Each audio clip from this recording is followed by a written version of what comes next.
It's the lens, it's the lens, it's the lens, gotta live diverse.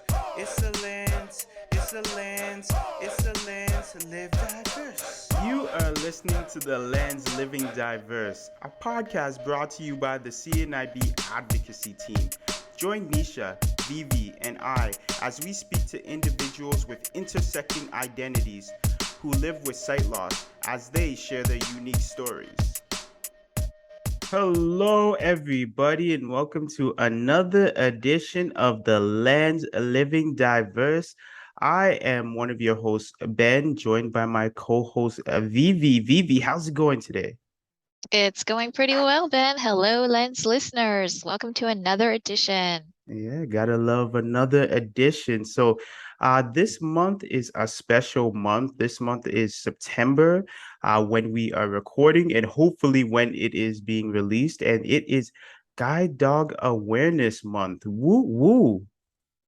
And it's so important to celebrate advocacy with guide dogs and understanding the important tools of how a guide dog could help a person who lives with sight loss. So, on today's episode, like I always like to say, we always have a special edition because, to my heart, every edition is very special. We have two individuals who are guide dog users. So, today we're going to actually look at a diverse perspective of a guide dog user because we're so used to seeing that Western world of looking at guide dogs. So today we're going to get a different perspective. So we have two special guests. Vivi, you know them quite well, eh? I do, and I just have to interject to say that I too am a guide dog user. So, two Oh, guests, one co-host, three guide dog users.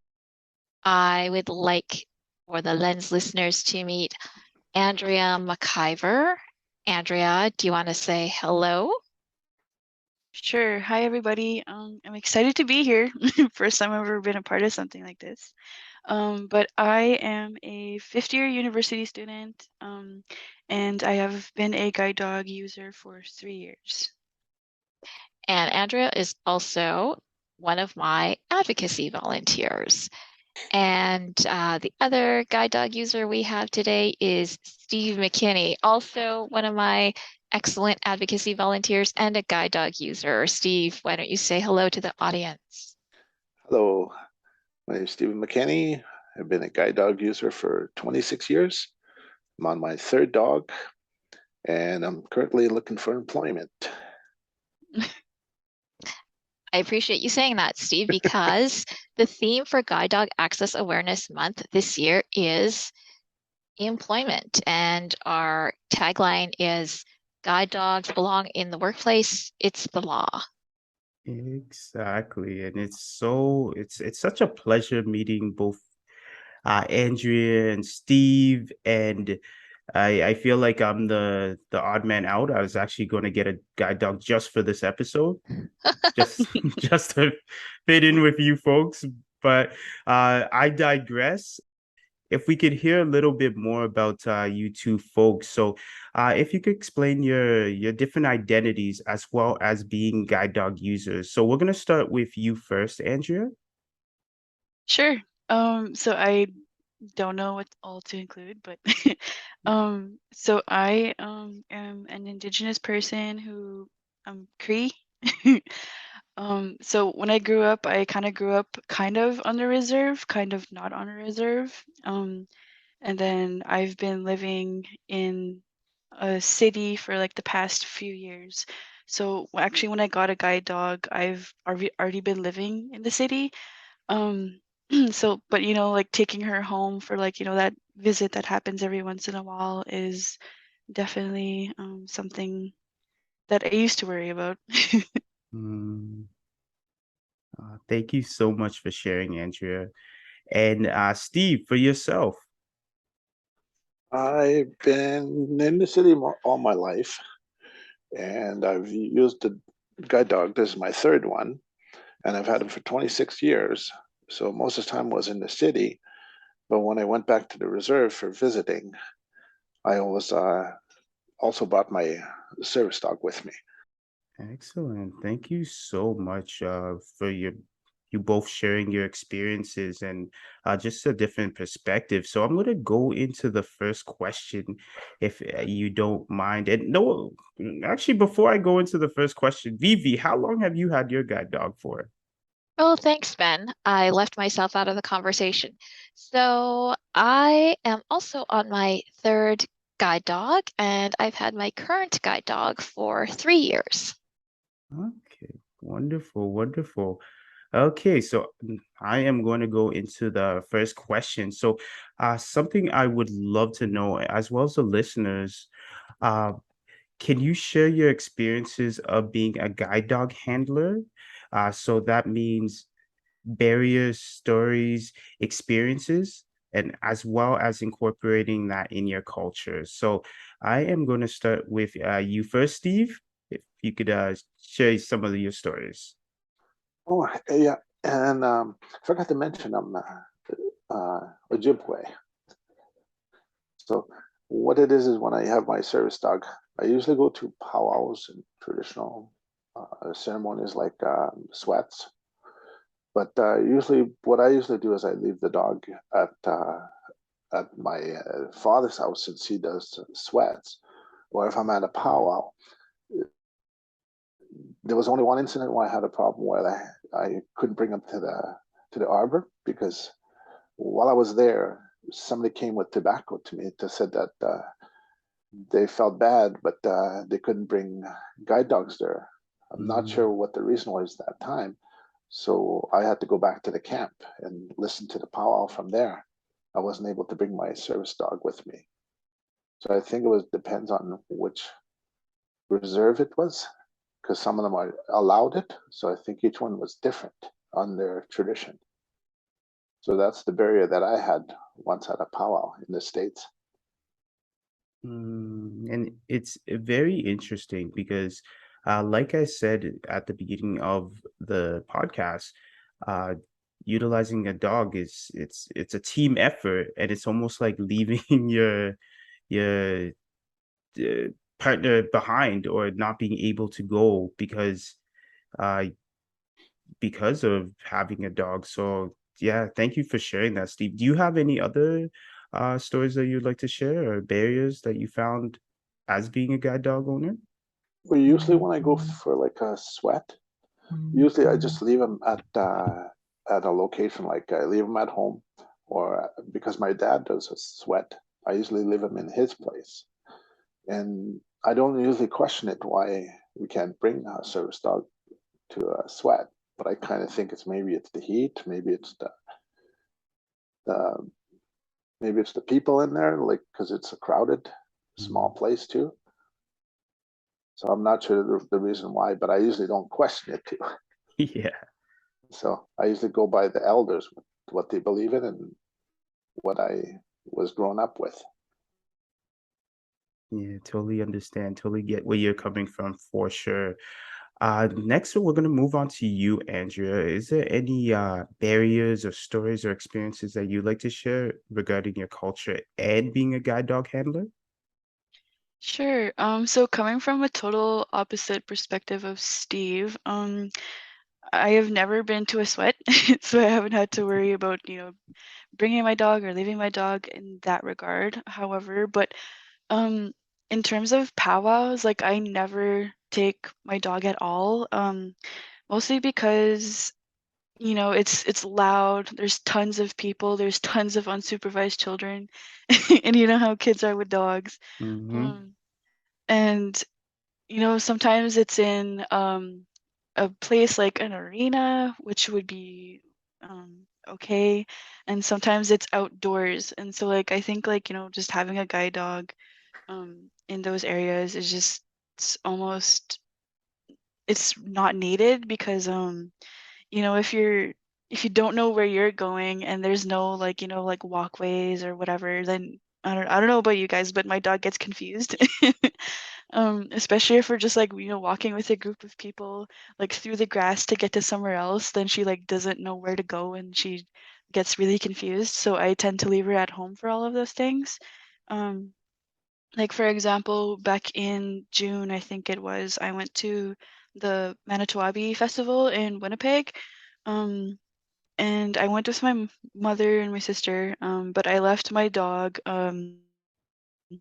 back at home with trusted friends, like to watch her for the day, because I'm glad I did, because it was like way too loud in there. Like they had a speaker system for the drummers, and it was like way too loud. There was way too many people. Like it was so crowded. Like there was only like pathways meant for like one person.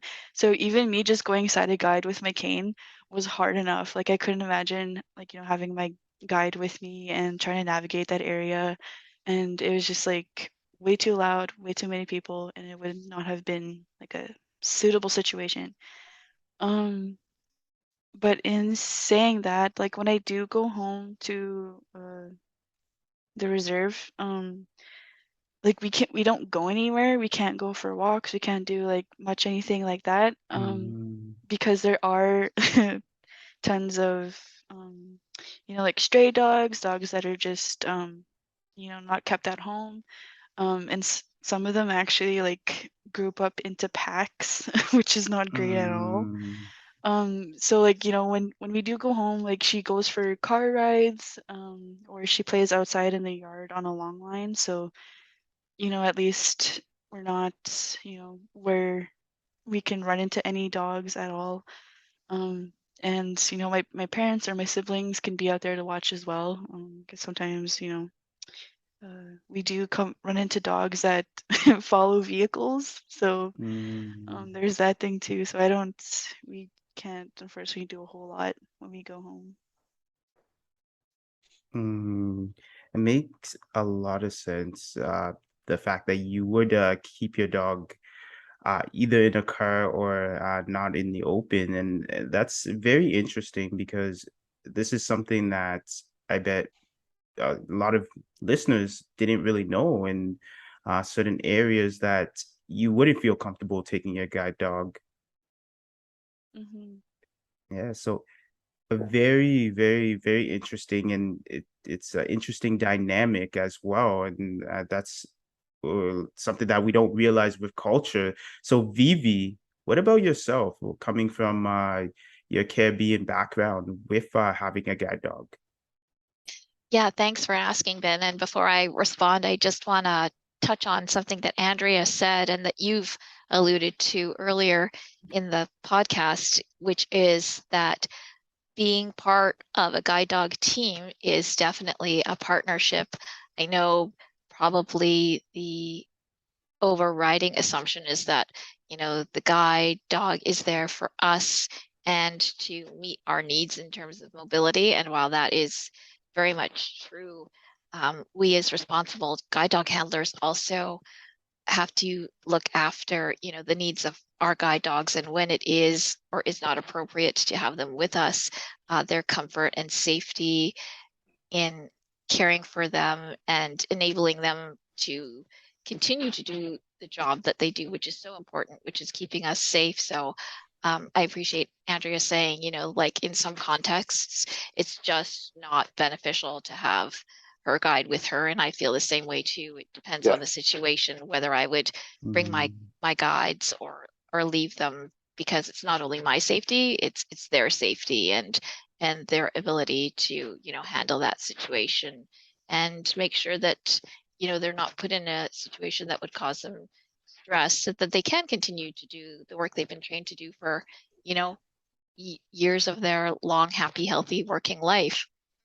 And to return to your question, yes, as a Caribbean person or person with Caribbean ancestry or descent, there have been some instances where, my family have not really understood the purpose or the function of the guide dog. I mean, they understand it on an intellectual level, but for many Caribbean people, it's not a common thing to have dogs in the house because the climate is so warm. Like dogs can stay outside all year long, and they usually function as guide dogs or as pets who remain outside. So with my first guide dog, I think it was an adjustment period for some of my extended family to have the dog inside, have the dog constantly with me, not really understanding like the dog is not just going to sit there in one corner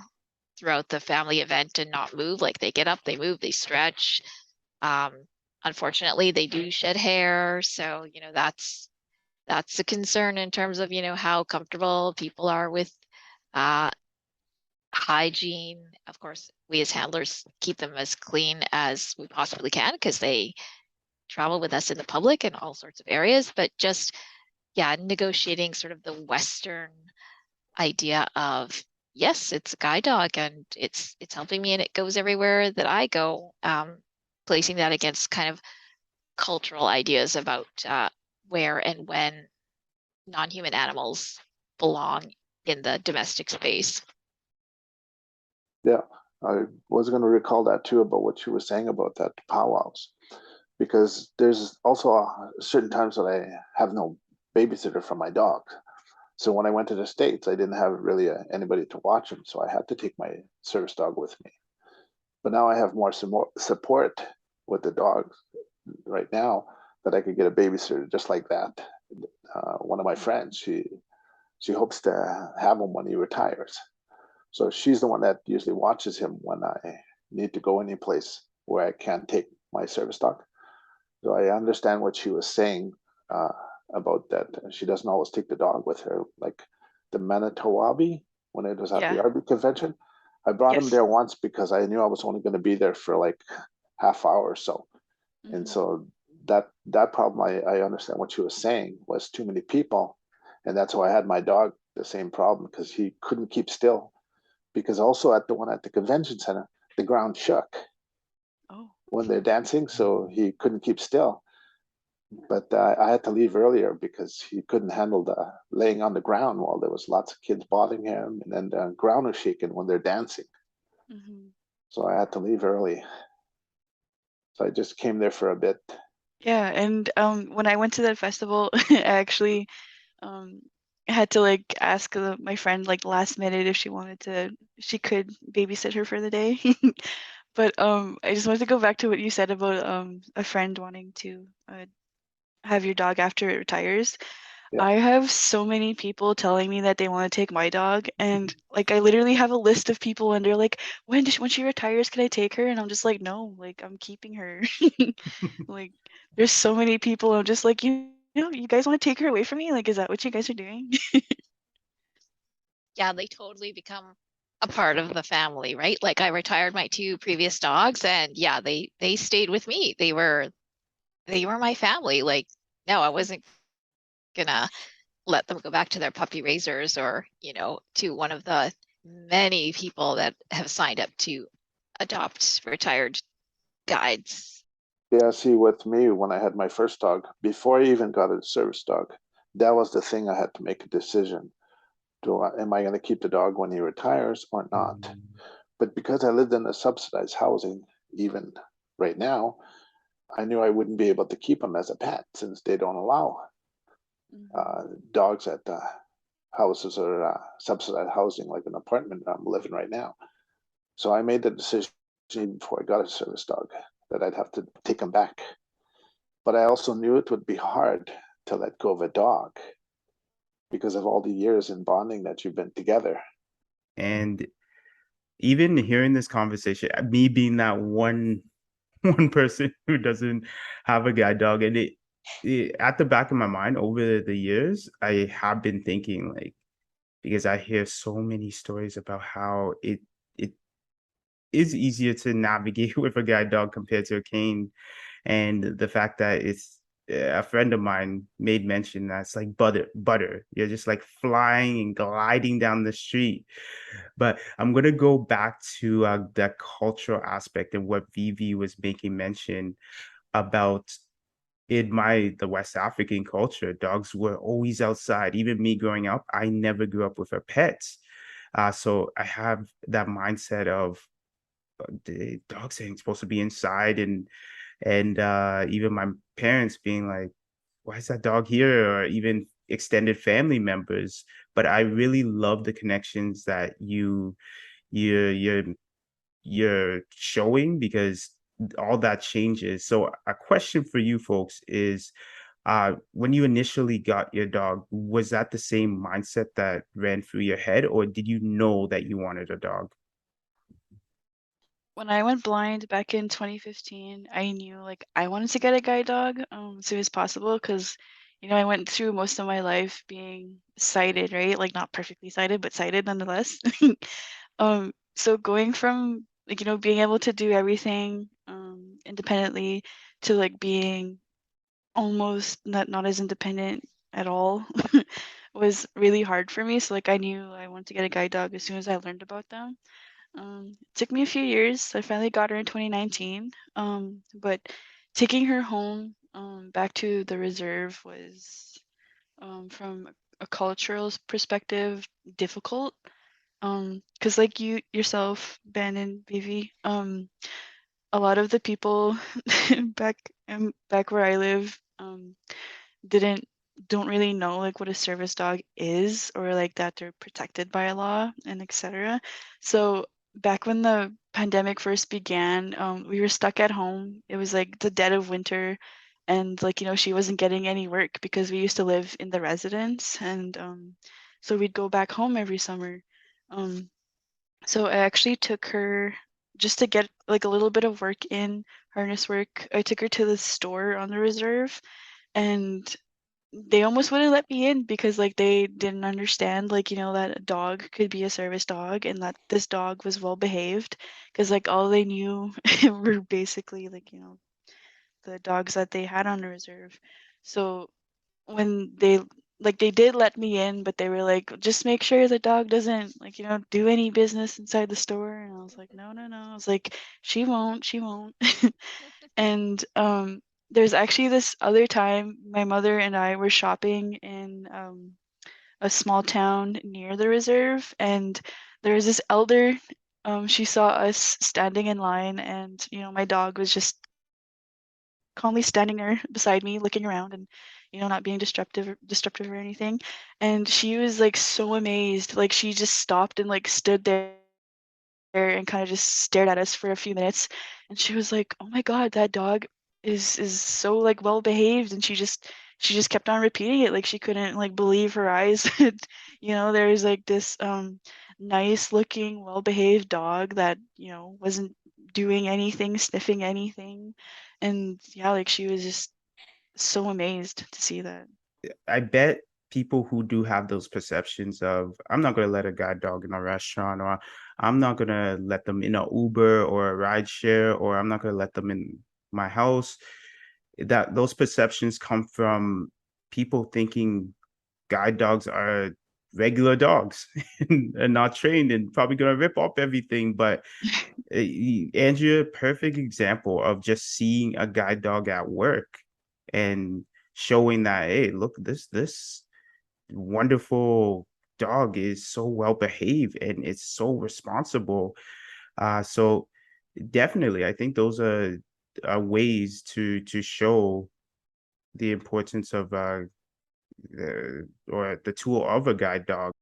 Well, similar to Andrea, I was partially sighted for most of my life, so navigated with a cane. And then when I lost my sight completely, cane travel just was a different experience for me. And I mean, it's vitally necessary, of course, for your mobility, but I had encountered people with guide dogs intermittently throughout my life, and I thought that that was, a wonderful partnership for all it offered in terms of enhancing your mobility and the companionship. And I love animals, so it was always something I thought about. And fun fact, Steve was one of the first people I met with a guide dog, and just kind of knowing him and his dog,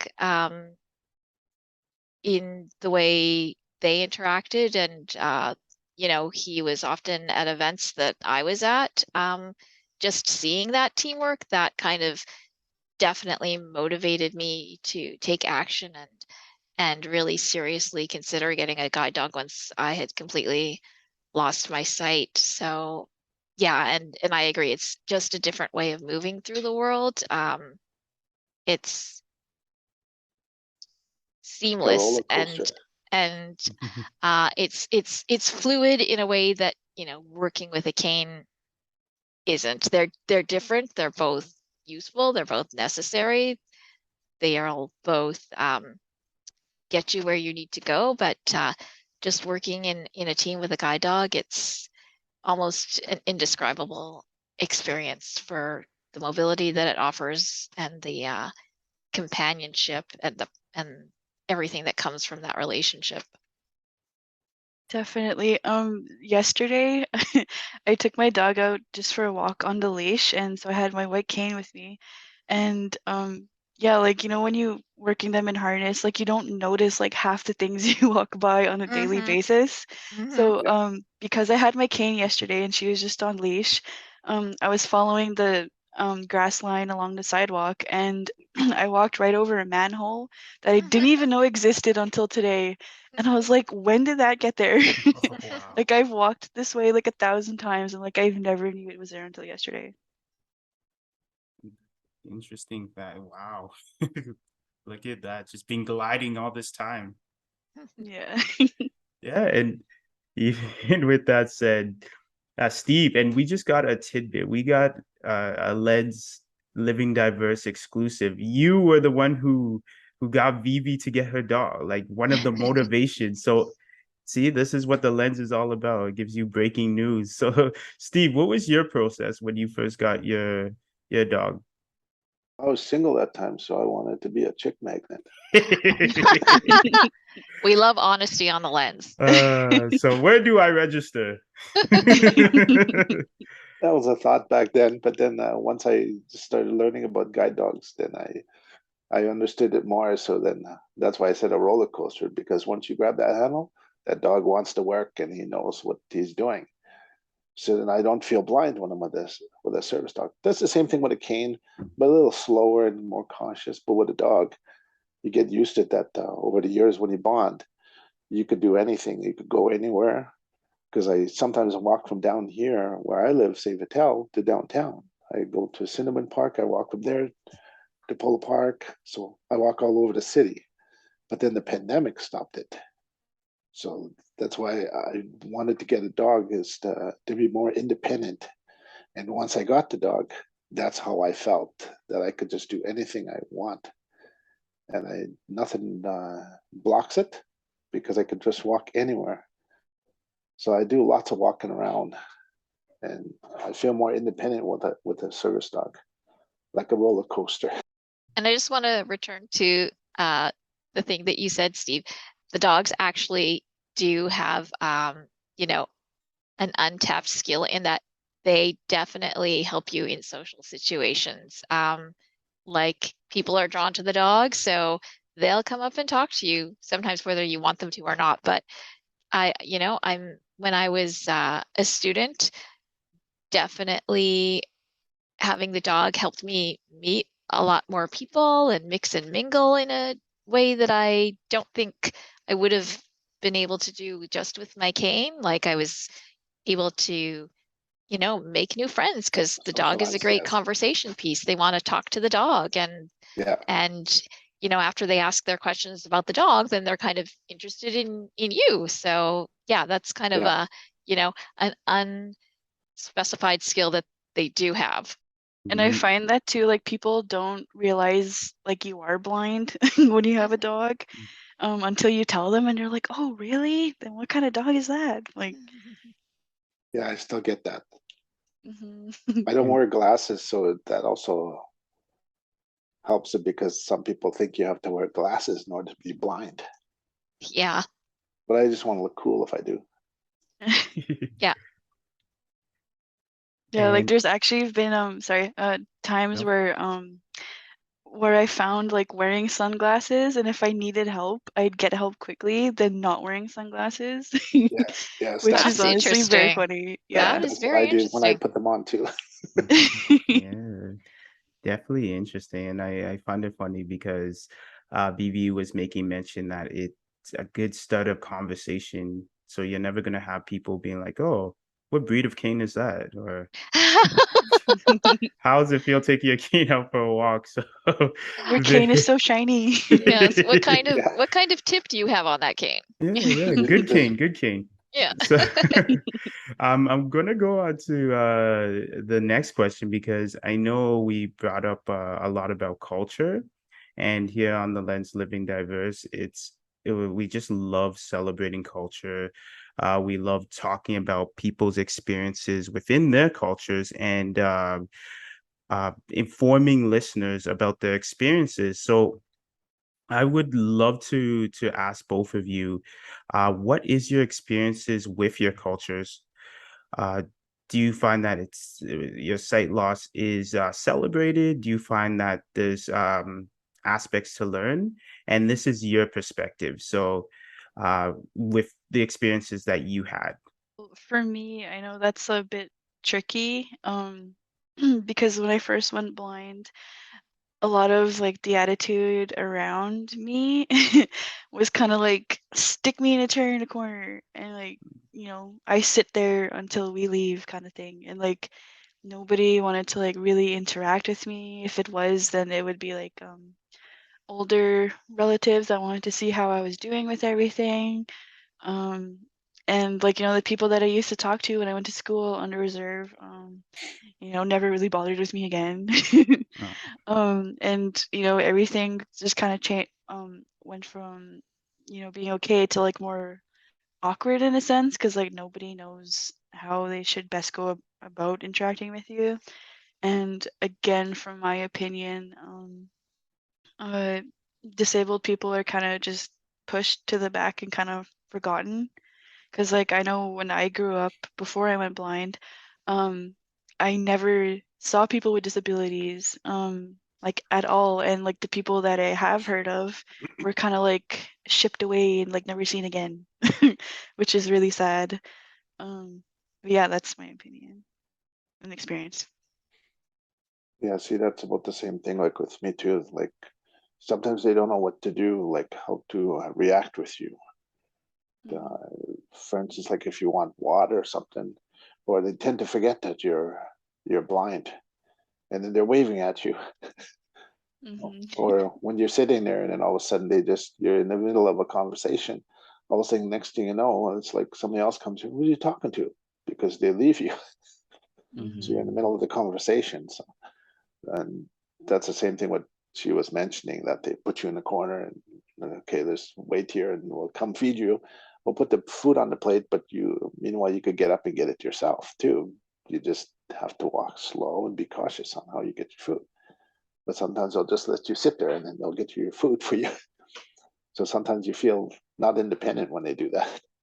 yeah, and I totally hear you. I know previous episodes, which Neisha and Vivi have been a part of, it's almost where culturally it's ingrained that when you do live with a disability, like we're supposed to help you or you can't partake in certain aspects. So I feel that it is so important to show awareness and to show that, hey, like I may have sight loss, but I am still a dot person. I'm still part of the culture and I still experience the same thing that you would be experiencing as well. So thank you for shedding light on your experiences as well. And even with you, Vivi, is there any experience I know we spoke about in the past for sure?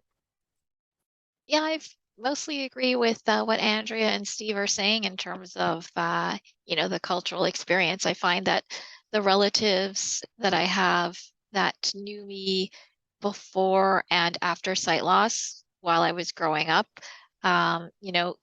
they treated me pretty much the same. It's just one aspect of my life changed. Like I was low vision or partially sighted, and now I have no sight. So because their exposure to me was quite constant throughout my life.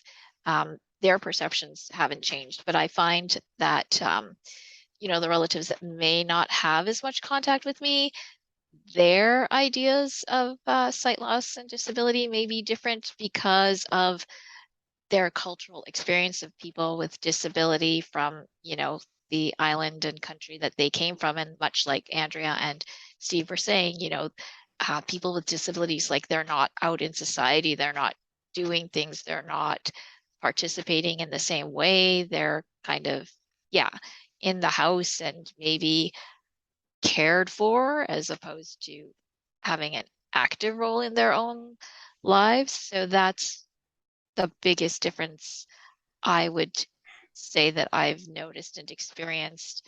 And in addition to that, I think it's changing a little bit too, because, through their knowledge and exposure with me and seeing other disabled people just living their lives in society, like I think that's been an educated moment. And so their expectations may have changed. Like, oh yeah, when we were outside of Canada, this was the expectation and experience for people with disabilities. But now in Canada, there are different opportunities and more possibilities for people with disabilities. So I hope and I think that just, exposure to the different ways that people navigate the world around them with their lived experience is helpful, and that helps change minds and perceptions. Exactly. And something that came to my mind in speaking with you, Andrea and Steve, is uh, going forward and looking at our current society. There is a big push to educate for the Indigenous culture, which I definitely feel is so important. When I was in school, we looked at the social work perspective of Indigenous culture and such different perspectives coming from that culture. And I look at it as when it was Black Lives Matter movement, where sometimes they would have a scope of a able-bodied Black person. And it would almost be like, okay, sure, that's an able-bodied Black person's experience, but what about a disabled Black person's experience? So with your experiences, do you find that moving forward with this education and with this awareness that you're included in the conversation as persons with sight loss and even with guide dogs as well? I think it would definitely be beneficial, just because, like, in general, like nobody knows a whole lot of about a whole lot of disabilities, and the Indigenous community is affected by sight loss pretty greatly due to, like, diabetes. So I think, like, that would be really important, just because, like, like not everybody would only want to have a white cane, or, like, some people would want to have guide dogs, and so a lot of an increase in guide dog users in the Indigenous community, I think, would be really interesting. And even just like the general education about it in communities would be great, because, maybe it'll lead to more participation and inclusion of us in, like, the daily things that happen in communities. Yeah, the other thing is too, on reserve, I'm not sure, but I know I had a friend there before when he had a service dog. He went to the same school as me, but I think he was more concerned about the loose dogs, the wild dogs or dogs that are on the loose. So I think that was the only concern he had when he got his service dog, because he used to have to, when he takes his dog for a walk, he used to have to listen out for other dogs that are loose all the time. So I think that's the other thing is some people that I know, the same thing with diabetic, they lost their sight, but they don't have a dog because they were more concerned about the loose dogs on the reserve. It's simple. You guys hit the nail on the head. It's sometimes like when they look at social determinants of health, sometimes it's not even the fact that we look at individuals thriving within the environment with sight loss, but it's the structural things, right? The things that can be removed that can advance that other person as well. So really, really good points. And you folks are amazing in addressing this, right? So even we were making mention of the reserves, and we have organizations such as the CNIB and other organizations out there. Uh, how involved are these organizations, and what would you like to see moving forward with these organizations within those spaces? Well, from my experience, I almost didn't get services from CNIB because they thought I lived on reserve. So my community is kind of like most of it is a reserve, and then like a smaller portion of it is non-reserve, and like really the only thing that separates us is a sign. Mm, um, and so this the side that I live on, it has a different name from the reserve, right? And because like a whole lot of people, I guess they don't really come across communities like that. CNIB almost didn't give me any O&M services or independent living services because they thought I lived on reserve.